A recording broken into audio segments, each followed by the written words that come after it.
kechagina kulib yuruvdi-yu, kecha gaplashuvdim-u degan odamlaringlar bugun oramizda yo'q bo'lib qolishyapti.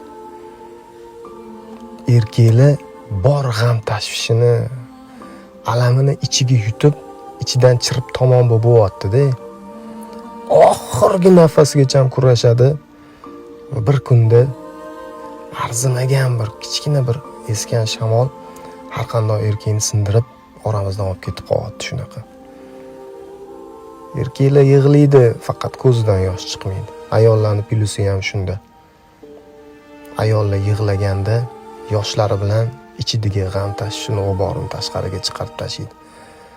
Erkaklarning ichiga yig'ilib qolgan mana shu g'am tashvish erkaklarning ichidan chiritib, sindirib tashlaydi. Erkaklar har kuni kurashadi. O'zi bilan o'zi kurashadi.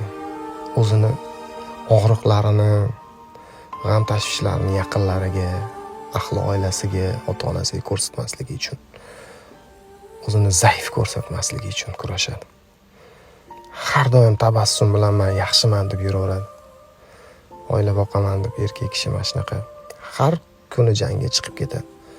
Avvalo o'zi bilan, keyin jamiyat bilan jang qiladi. Shuning uchun ham erkaklaringlarni asranglar.